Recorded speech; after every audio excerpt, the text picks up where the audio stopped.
Hello and welcome to the Midlife Men podcast with me, Philip Briscoe. I'm very pleased to welcome my guest today, Andrew Kojima, otherwise known as Koj, and best known for promoting Japanese food and drink as a chef, teacher and author. After graduating in classics from the University of Oxford, Koj stumbled onto the treadmill into finance, where he spent 10 years, primarily as an investment research analyst. Eventually in 2012, he seized the opportunity to turn his passion into his profession. After reaching the final of MasterChef, he undertook a fast-track training program in Michelin-starred kitchens across the UK and Europe before specialising in the cuisine of his father's heritage. As a private chef, he's cooked for the late Queen, Andrew Lloyd Webber and Eddie Redmayne, among many other celebrities. His restaurant won awards and critical acclaim with its pioneering approach to Japanese dining. And his book, No Sushi, was published in 2020. Welcome, Koj. Thank you, Philip. Lovely to be here. So let's start by asking you, when did you first discover your passion for cooking? I would have been about 10. My mum was a teacher, so she had the benefit of these lovely long holidays that she could spend with us. And I was the eldest of 4 children. And I think probably what started for her was someone to help with chopping things up and stuff like that.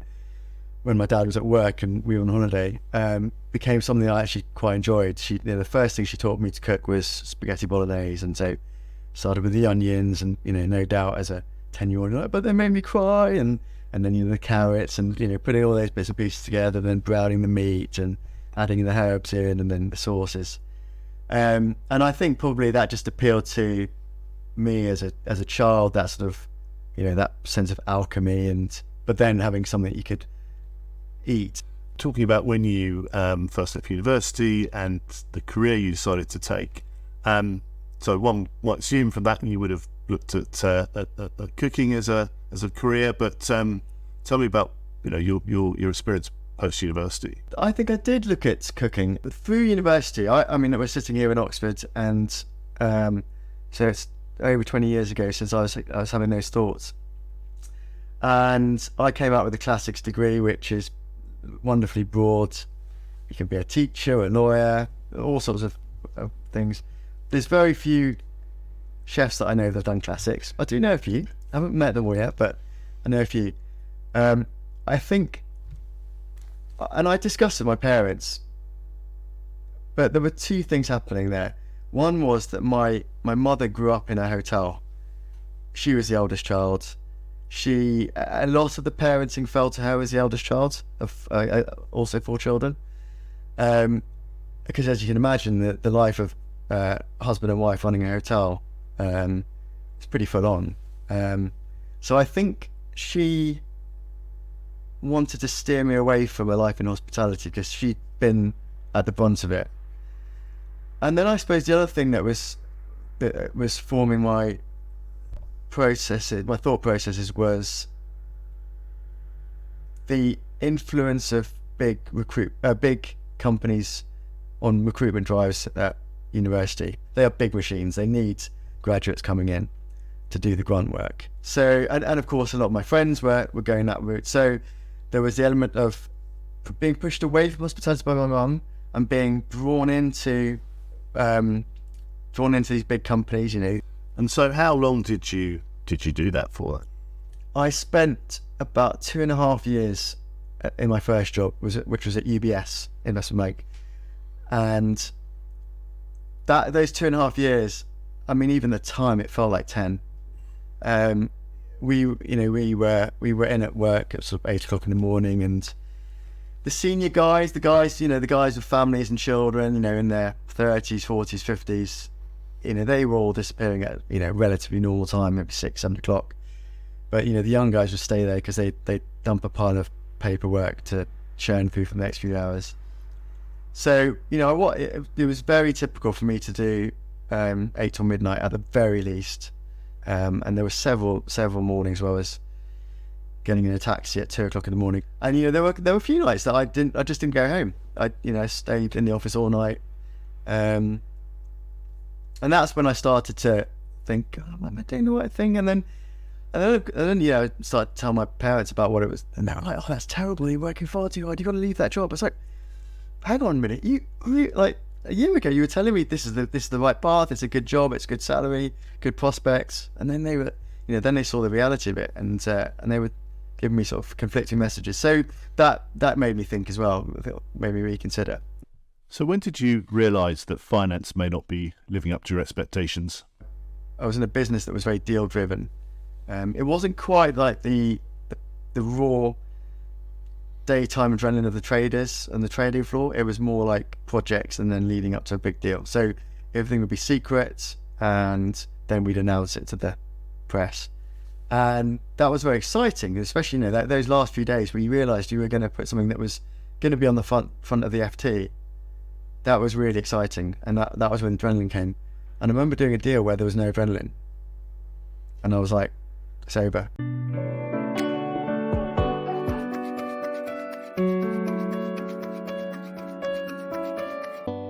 Was that your turning point? Was that the point you realised? I think that was when I started to look around me and go, okay, I'm not sure I want to follow all these guys and down that route, and I need to break away now. And then I went on a holiday with some friends, and one of them was doing investment management, and she sold it to me.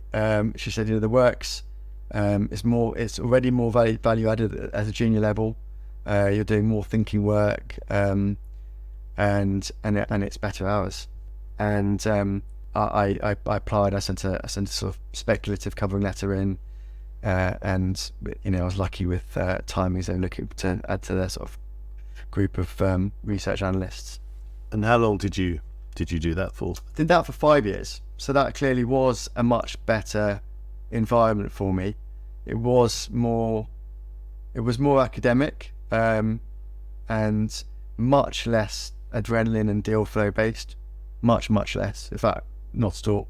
In fact, quite the opposite. We, as investors, we almost had an allergic reaction when there was a deal, because it usually meant that was bad for shareholder value, often because it was driven by egomaniac. And I think that also coincided with another period of my life, which was mid to late 20s into early 30s. I felt more settled, and although my girlfriend at the time was just she was still in Oxford training as a medical student, so she obviously had a longer student experience, and I was working, so we weren't living together.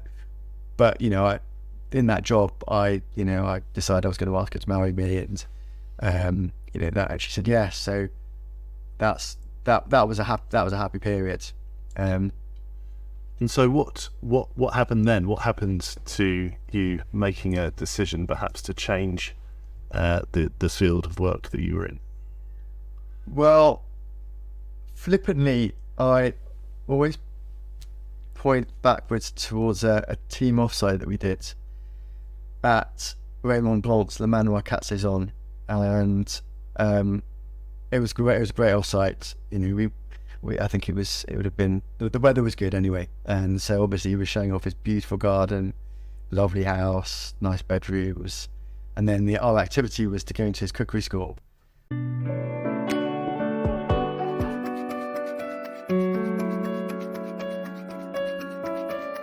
Then we moved in together, and so we had more dinner parties.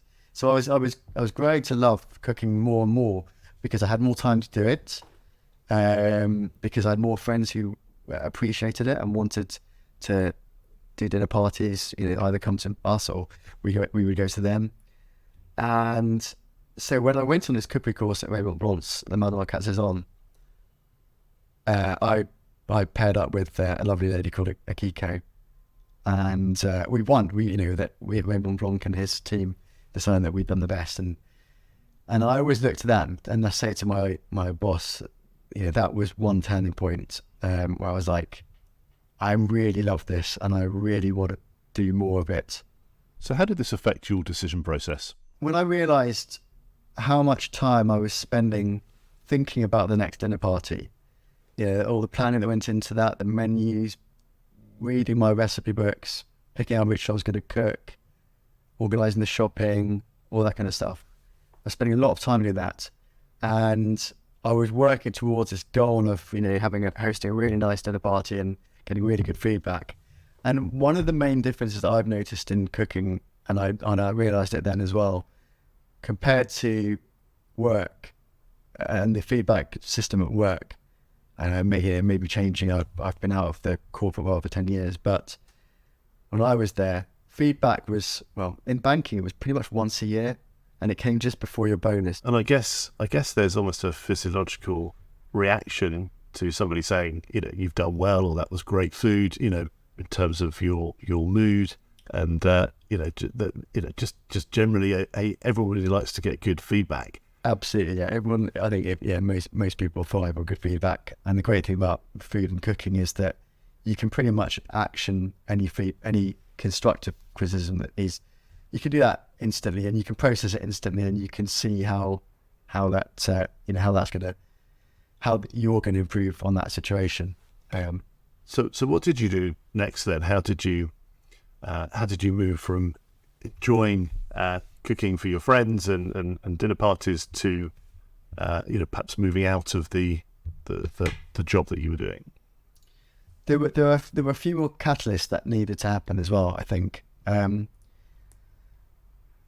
For one was having our first child. That obviously changes things dramatically in terms of how you look at your career and your earnings profile, what you need to, what you're expecting, and what your partner's expecting of you. I think the other thing that was happening was when I cooked for friends, they were saying, you're pretty good at this. Have you ever thought about applying to MasterChef? And maybe that was because people were suggesting I did it, and maybe it's because I had more time in the evenings and I could watch a bit of evening television. But I remember watching MasterChef, and it had gone from this very studio-based product with Lloyd Webber, effectively judging people like me on their dinner party food, to something much, much bigger budget, higher octane, in restaurants, doing stuff that, pushing the boundaries of any sort of home cooks far beyond what they're used to, in the name of entertainment, obviously. And also, you saw a bigger budget in terms of now they're going to India. I remember watching the final, I think, of 2009, 2010.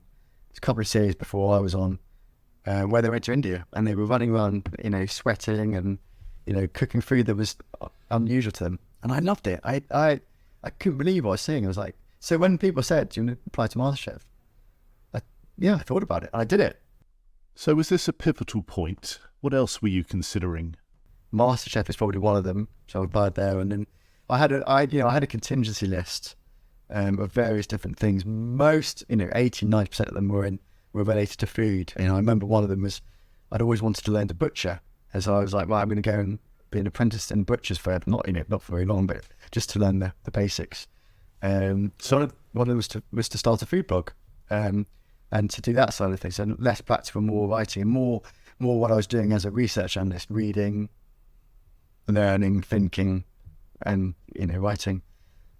So I did that when my son was born as well. So was it more of a blended approach initially? So you were continuing with what you were doing because that was assuming bringing you in an income, a steady income, but then you started to explore alternatives, as you just explained, blogs and entering MasterChef. Did you think at that point that it could work, that you might be able to transfer your everyday work life from what you were doing to fully into chefing? Frankly, no.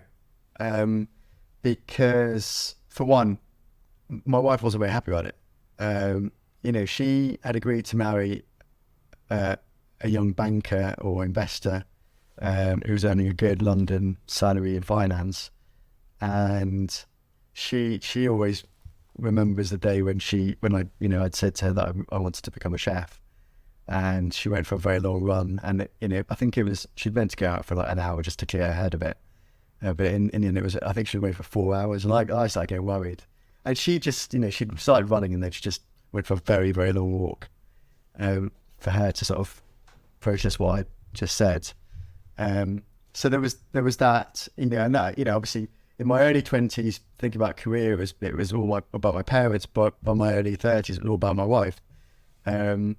So that was one big thing that I had to sort of think about. But yes, there was this interim period where I was doing basically what I was doing before, but also had the free time to do a few other things.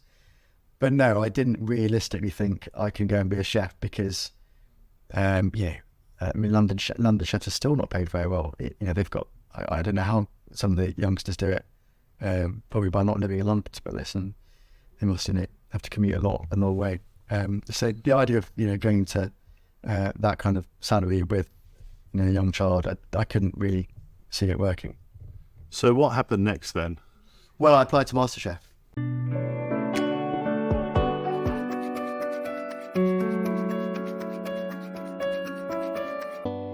I think one of the other things that was on my list, apart from the food blog and being a butcher's apprentice, was to learn Japanese, because I'd always felt guilty that I'd never learned Japanese.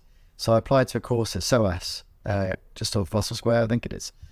And so I then had another place to work, and that was, suddenly there I was, early 30s, surrounded by students and reliving a student life and culture. And I remember sitting in the common room, just having a cup of tea one day, waiting for my Japanese lessons. And there was the year there was a big earthquake in Japan. It was also the year that the Syrian war kicked off. I think it was the year that Gaddafi was assassinated, and it felt really lively, and all the students were watching it. And so I had all these stimuli shaking up my brain and making me think, right, what's next? It was an online form. I don't know, 7 questions or something like that. Where did you learn to cook? Who's your biggest cooking influence? That kind of thing.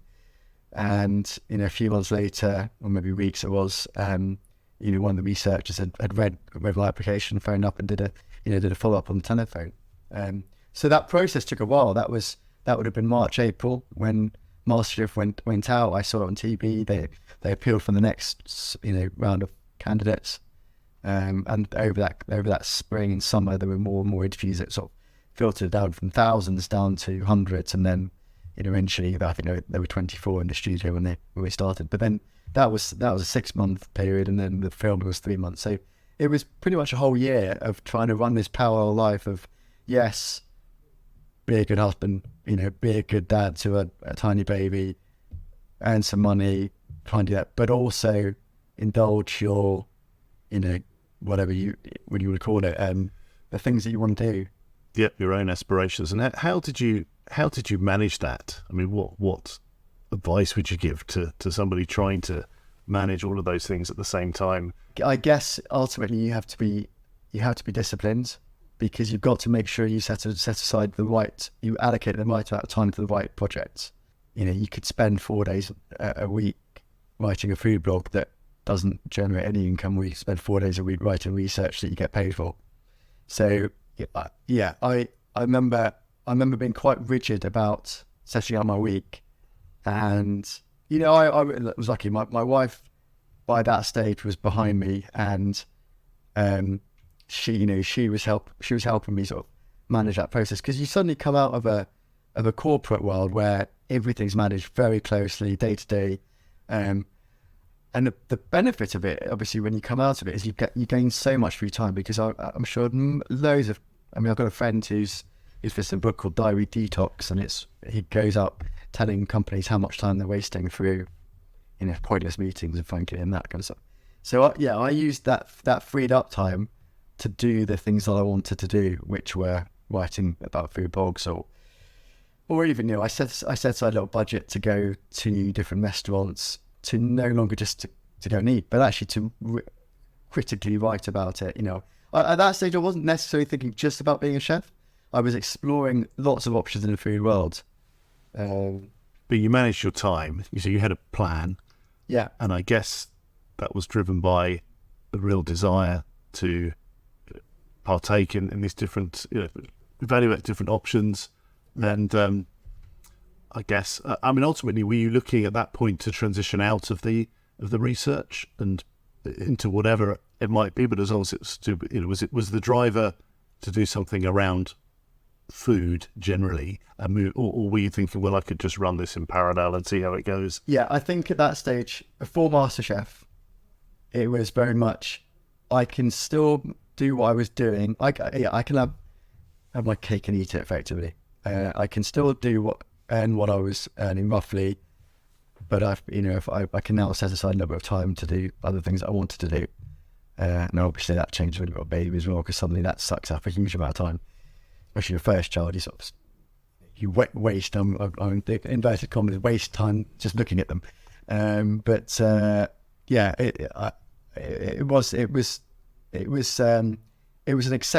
way that was acceptable to me and to my wife to do what I was doing, but also to indulge what I wanted to do as well, and to tick a few of those boxes that I could see. If I don't do these now, and if I don't address them, I may be 10 years, 20 years down the line and go, oh, I missed that opportunity to do that.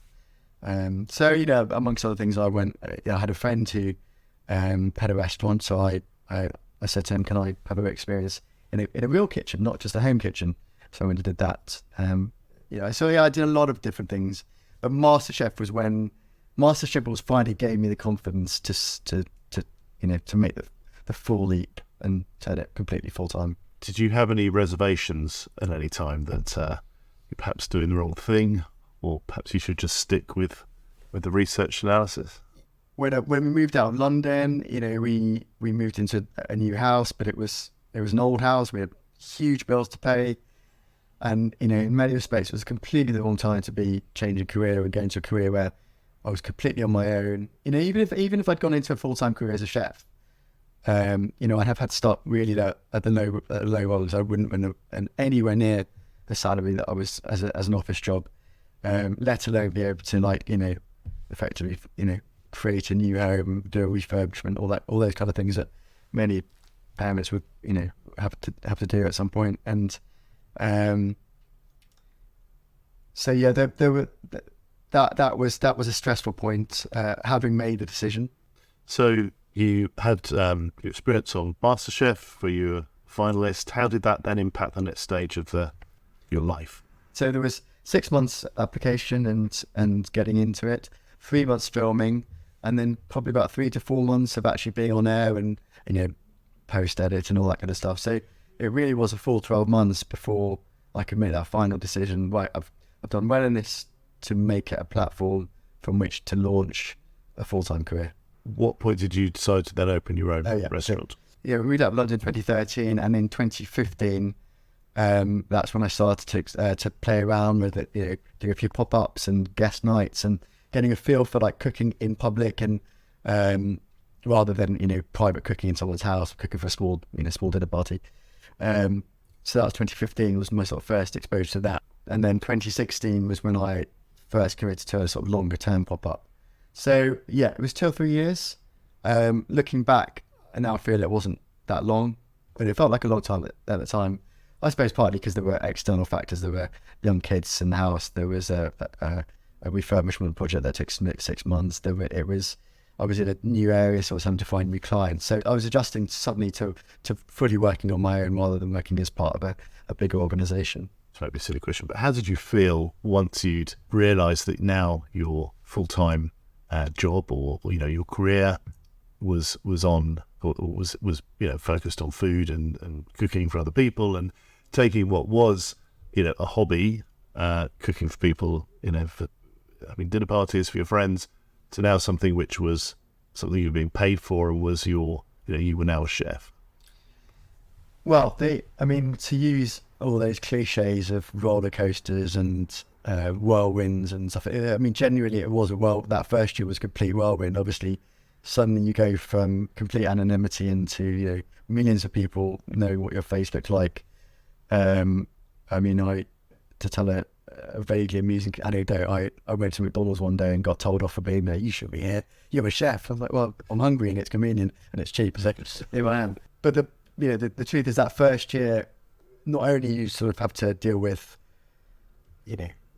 good stuff on Twitter, but plenty of nasty stuff as well. There's that to deal with.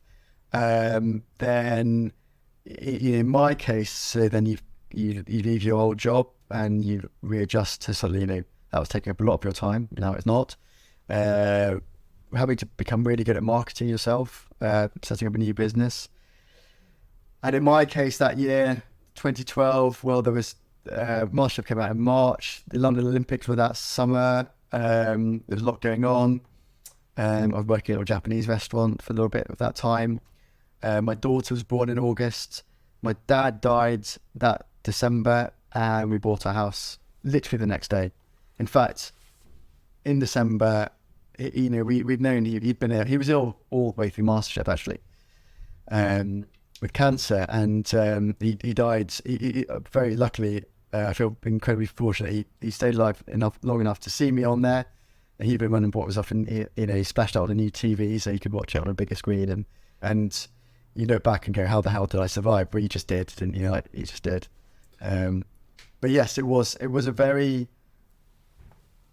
very challenging year. But I guess because of all those things that happened, I didn't have much time to think about it. I just had to get my head down and do it. If you're giving advice to other people who are perhaps in a similar situation, aren't very happy with what they're doing in life, perhaps they don't feel they're doing what they were naturally born to do, what advice would you give those people looking to make that transition? Because I think a lot of people, it's quite scary. What advice would you give those people? I would advise them to, there are times in life where you have to listen to your head, and there are times where you listen to your heart. And I think you know instinctively which is which. And in my case, it was listen to my heart.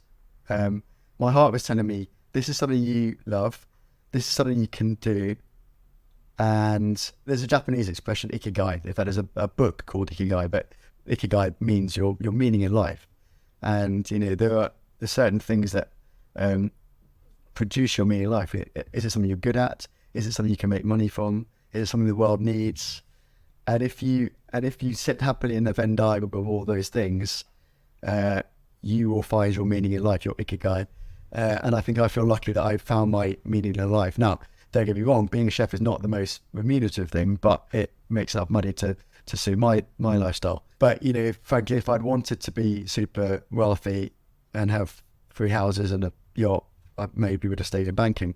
But I followed my heart, and if you follow your heart and you're scared of leaving. Now, I've spoken to lots of people who've made career shifts, and as much as it's sometimes good luck, it's also the bad luck when you look back. And I've got a friend called Danny who's a graphic designer now, but he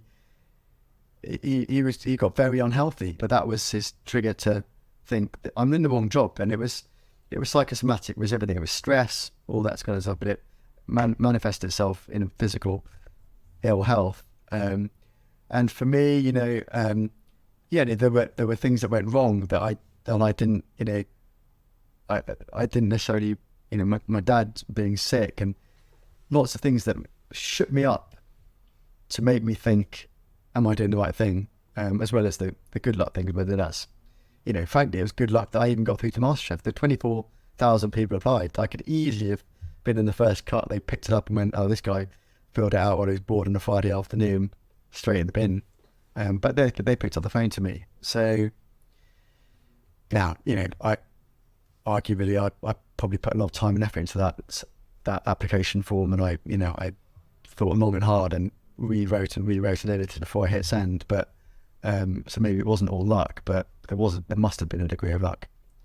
So you're living proof, really, that grit and determination with talent, but also a little bit of luck can get. Yeah, and I think if you follow your heart and you make it hard for yourself, you will make it come good. And even if that means, doing it for a while and actually saying, do you know what? I gave it a go. I gave it a shot. I've still, I haven't lost the skills that I acquired before. I can go back to that. Don't necessarily have to go back to the same job or the same company, but, I can now see, having done a different career, what transferable skills I've learned, on my own, not through training as part of an organization, and what makes me tick and what makes me good at what I do, and therefore what I might be good at. So I think, the advice for me is trust your instinct, talk to people, and don't worry about getting conflicting advice, because you will, like I say, you will wake up one day knowing roughly where you stand. And better die trying than definitely die regret for not having enjoyed it. Yeah, having done it, I'm very much an advocate of that approach to life. And what's next? So I'm now in this stage where I've got a lot of things that I can do, and if I roll the clock back 10 years, I was facing them, thinking that I had to choose one of them. Now, as it turns out, it doesn't matter which one you choose. You can start off as a food writer, in a huge competitive world, frankly not earning very much money, and you do that well for a few years, 5 years, 10 years, and suddenly you're a critical MasterChef and you're increasing your profile and your earnings profile as well. Or you can do it the other way and become a chef, which is what ultimately I did. And then by being a chef, you can write a book, and then you can teach, and then you can work as a consultant. I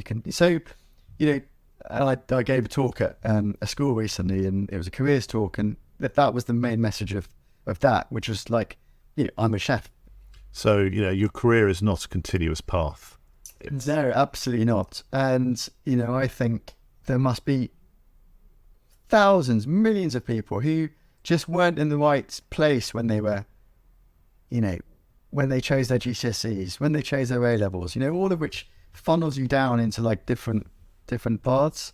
So yeah, I'd say that to anyone that, any stage of life, whether they're children choosing careers or graduates age 20 or people in their 30s to 40s like me, it's all the end of the road. There's so much to do, so many choices. That's good to hear. Tell me about your book. Well, the book was originally written. I'd always in my head wanted to write a book, and not necessarily a food book, actually. But when I had the restaurant, it sort of made sense. This is where did you, put some of the stories I've been talking to you about. How did you come into cooking? How did you set up the restaurant? What did you want to achieve out of the restaurant?